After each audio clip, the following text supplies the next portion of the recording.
All right, let's talk about trigonometric identities. In this case, that is the fact that if I'm talking about, let's say, the sine of theta, that is the same thing as 1 over the cosecant of theta. If I'm talking about the cosine of theta, that's the same as 1 over the secant of theta. And if I'm talking about the tangent of theta, that's the same as 1 over the cotangent of theta. And these work backwards, kind of backwards. If I have the cosecant of theta, that's the same as 1 over the sine of theta. I'm trying to keep my words the same. The sine of theta. If I have the secant of theta, that's the same as 1 over the cosine of theta. And if I have the cotangent of theta, that's the same as 1 over the tangent of theta. Now, tangent and cotangent have some special qualities. Tangent is also the same as the tangent of theta is also the same as the sine. Keep doing that. This one, the sine of theta over the cosine of theta, and the cotangent of theta is the same as the cosine of theta over the sine of theta. And these are all the extremely basic properties, just changing what it looks like. In fact, well, when we get into proving identities, that's all we're going to be doing. It's just changing what it looks like, using what we know to change it into something simpler. I'll get into that later. Now, there's also the Pythagorean identity, which kind of gives a little bit of a hint to what it's about. If I have a right triangle, and let's say for our sake that this triangle is in the unit circle, pardon my circles. Anyway, we know that this is going to be our angle theta, and the base of this triangle is represented by the cosine of theta because we're talking about the unit circle, which means this radius is 1. And also that the opposite side is the sine of theta. Remember that the sine is the opposite, the sine of theta is the opposite over the hypotenuse. So since our hypotenuse is 1, it's just the opposite side. Same with cosine. The cosine of theta is the adjacent over hypotenuse. And since, again, the hypotenuse is 1, it's just the adjacent side. So that's where the sine and cosine comes from. Now, we know that, based off of the Pythagorean theorem, that a squared plus b squared equals c squared.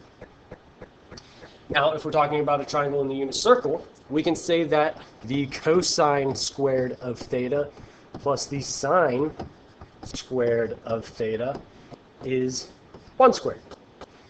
And we know 1 squared is just 1, so we can get rid of that.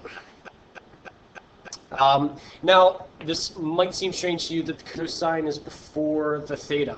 This is to prevent, let me write this out.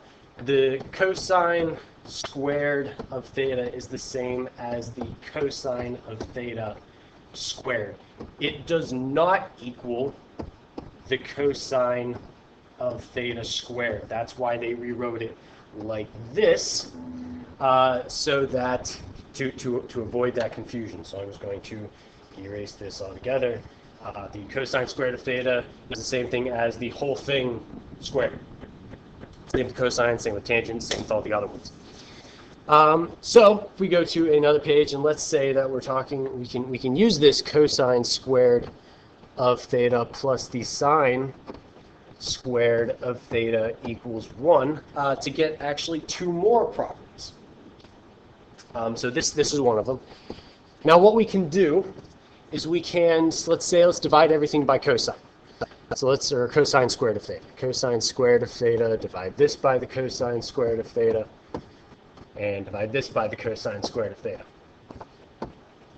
And this is okay to do because it's the same thing as dividing both sides by the cosine squared of theta. And as long as you do it to both sides, that's perfectly fine to do. So the cosine squared of theta divided by the cosine squared of theta is 1, plus the sine squared of theta divided by the cosine squared of theta. Sine divided by cosine is tangent, so we'll star right there. So the cosine sine squared over cosine squared is the same as the tangent squared of theta. And we know that the inverse of cosine is secant, so one of the cosine squared of theta is secant squared of theta. So this is another property that we can use at our disposal. Generally, it's not written like this. Sure, it can be written like this. It can be written a whole bunch of different ways. If you add or subtract tangent or secant or 1 from either side, you'll get a bunch of different equations. And I guess I'll write those out later, but let's get these out of the way now. So again, I'm going to write down the cosine squared of theta plus the sine squared of theta equals 1. Let's divide everything by sine this time. So divide this by sine squared of theta, divide this by the sine squared of theta, and divide this by the sine squared of theta. So the cosine squared of theta divided by sine squared of theta is going to be the cotangent squared of theta. Sine squared divided by sine squared is 1, and the inverse of sine squared is going to be cosecant squared of theta. And this is our last one. At this point, this is pretty much all of them. I don't know if you want to pause it and write these down on a separate sheet of paper. I'm going to be doing problems now, so if you want to kind of have these visually beside you while I continue, that's up to you. So let's do some problems, and these are not my problems. They come from Trigonometry with Applications by Graham and Sorgenfrey. Hopefully I pronounced that right. And the reason we have these properties and the reason we're changing these is if you have, for instance, if you're talking about sound waves and you have different sound waves, and I hope you know that waves, the sine and cosine are different waves, and sounds are waves, so sounds can be represented by trig functions. If you have different sounds on top of each other, or multiplying or dividing or whatever, you can get different waves and they look different, and sometimes if you have something that looks complicated and there's different waves piled on top of each other, it can be simplified into a more simple wave. So let's say that we have the combinations of waves that give us the equation, the cosecant of x minus the sine of x, all divided by the cosine of x. And this can be theta, this can be x. This book uses x. So what we want to do is get this into simplest terms that we can. So that is our end goal. So this is pretty much proofs. You could kind of think of it as proofs, but don't let that scare you. This is kind of fun because we're going to break this down using what we know to get it into something simpler. So the first thing I would like to do is, this is a big ugly fraction. I would like to break it up. So let's break this up into two fractions, and we'd get the cosecant of x over the cosine of x minus the sine of x over the cosine of x. And now this helps us because we know that, first of all, I hope this jumps out at you, that the sine of x divided by the cosine of x is the tangent of x.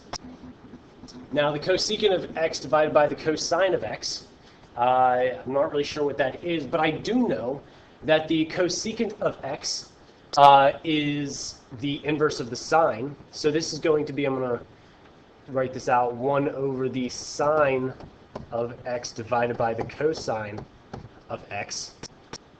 And this is the cosine of x over 1, because if you're dividing fractions, you have to multiply by the reciprocal. So if we multiplied this out, we would get 1 over the sine of x times 1 over the cosine of x minus the tangent of x. Now, I think that it would be better. Maybe this was not such a good idea. Maybe we should have kept it as the sine of x over the cosine of x. So that's okay. You can change it as much as you want. Because, again, if we had left that as tangent, it would have two separate fractions, and sometimes it's easier to work with things. This is just playing with things. See what happens. It may take, sometimes it takes people whole pages to do something that it takes another person 3 lines to do. There's no right or wrong way to do these things. And I would say that there are no right or wrong answers, but there are definitely better answers than other ones. So in this case, this becomes 1 over the sine x cosine x minus, would have to make sine x over cosine x have the same denominator. So this is going to be the sine squared x over sine x cosine x. Now these have common denominators, so I can combine the fractions again into 1 minus the sine squared of x divided by the sine x cosine x. And this is where the Pythagorean identity comes into play. Remember the cosine squared, we'll say x this time, plus the sine squared of x equals 1. We can change this around, and I could subtract the sine squared x from both sides. So this is a little lemma as far as proofs are concerned, a little tidbit that you need to know in order to do the rest of the proof. And this leaves us with the cosine squared of x equals 1 minus the sine squared of x. So this is part of the problem that we have. So I can replace this 1 minus sine squared of x with cosine squared x. So this is now cosine squared x divided by the sine of x times the cosine of x. The cosine in the denominator cancels with one of the cosines in the numerator, so I'm just going to cancel this little squared bit up there. And this leaves me with the cosine of x over the sine of x, which, again, back to the first page, right there. The cosine of theta divided by the sine of theta is the same as the cotangent of theta. So this is the cotangent of x. So if you have this problem up here, it's the exact same as the cotangent of x. And that's what simplifying trigonometric identities, or using identities to solve more complicated trig problems into simpler ones. And this is especially helpful in calculus if you came across, let's say, the derivative or the antiderivative of this function up here. It would be you would have to use the quotient rule. And if you have taken calculus, that is not one of the nicer rules that you use. But if you simplify this using your identities, you could just take the derivative or antiderivative of the cotangent of x. And that's a lot easier to do. So let's do another one. And which one do I want to do? Let's do that one because it looks interesting. So the secant of x minus the tangent of x times the secant of x plus the tangent of x, all divided by the cosine of x. All right, so what would you want to do first in this instance? What I see right now is a lot of junk up top, so I kind of, to me, that's the part I want to try and simplify first. So we're multiplying two binomials. So what we would do there is we would use the FOIL. And if you notice, hopefully from algebra, this is a sum and difference. So our final answer is just going to be very simple. It's going to be the secant squared of x minus the tangent squared of x, because the outside and inside terms cancel each other out. And this gets divided by the cosine of x, because that didn't go anywhere. And now this goes back to one of our Pythagorean identities, which is, if I can remember correctly, let's not put it to chance. Let's just look at it.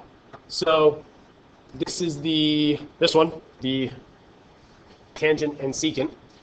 So if I were to modify that, it is 1 plus the tangent squared of x equals the secant squared of x.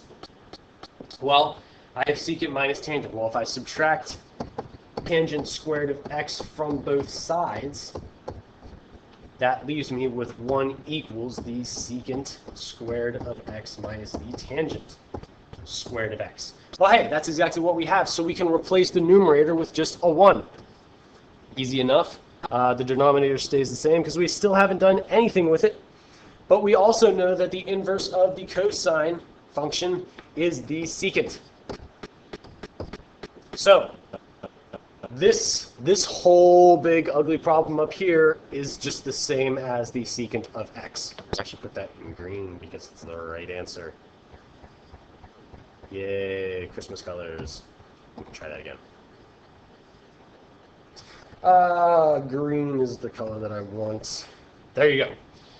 So, the quantity of secant of x minus tangent of x times the quantity of secant of x plus the tangent of x, all divided by the cosine of x, is the exact same as the secant of x. That's pretty much it. We'll do one more, and let me pick one. Let us do... I don't know. Can't have you pick one because you don't know what I'm looking at. All right. Let's do the... Oh, nope. I got it in black. Let us do the... where'd it go? Secant of... Oh, they use theta this time. Since we use theta. Secant of theta minus the cosine of theta divided by sine squared of theta times the secant squared of theta. All right, so what would we do in this case? Well, let's think. I have no idea what to do. I know secant is right next to sine. So I'm going to change that one. And I'm going to change it to secant is the inverse of cosine. So I'm going to change this to the secant of theta minus the cosine of theta divided by, sine stays the same, sine squared of theta. Secant I'm going to change to 1 over the cosine squared of theta. And I'm just trying things. We're going to see what happens. Sine usually goes with cosine. Most properties involve sine and cosine. So I figure secant is kind of out of place next to sine, so we'll change it. So this gives us the secant of theta minus the cosine of theta all over. This is sine squared of theta over the cosine squared of theta, and that is the same as the tangent. So this, or tangent squared. So this is the secant of theta minus the cosine of theta, all divided by the tangent of theta. And secant again, up here, we're going to swap this out with 1 over the cosine of theta. And let's break this up into fractions. So if I have, or break it up into 2 separate fractions, since it's a whole bunch of junk on the top and something simple on the bottom, let's change it to 1 over the cosine of theta divided by, I'm going to change tangent back. This should be squared. What am I doing? Huh. This is going to be, I'm going to change this back into sine squared of theta over the cosine squared of theta minus, this is going to be cosine of theta over 1 all over the sine squared of theta over the cosine squared of theta. Okay, so now we have two fractions being divided by each other, so our next step would be to multiply by the reciprocals. So this is 1 over the cosine of theta times the sine, wait, we need to take the reciprocal of that one. This will be the cosine squared of theta over sine squared of theta minus the cosine of theta over 1 times the cosine squared, I don't know what that was, the cosine squared of theta over the sine squared of theta. Okay, well, the right portion of this is a little more complicated, so we'll come back to that. The left portion is a little bit simpler. So we have the cosines canceling out, so we're left with the cosine of theta over the sine squared of theta. And this gets subtracted, or minus, then the cosine cubed of theta over the sine squared of theta. This is a big one. That's okay, because we're just going to keep going. There's no right or wrong way to do these problems. I'm going to combine this into a single fraction again and factor out a cosine from the numerator. So this is going to be the cosine of theta times 1 minus the cosine squared of theta all over the sine squared of theta. I know 1 minus cosine squared of theta is going to be, is that the one we did? Right here. Yes. No. A little bit different, but kind of the same. This is going to be down here. These parentheses up top are going to be cosine of theta. It's going to simplify to sine squared of theta, and this is all over the sine squared of theta. Oh, well, that's convenient. The sine squareds cancel out, and we are left with the cosine of theta. And that is our final answer. And you may have thought of a much simpler way to do this instead of bouncing between single fractions and double fractions and multiplying and dividing and all that super complicated stuff. This is how I thought of doing it. But this ugly fraction of trig functions up there is the exact same as the cosine of theta.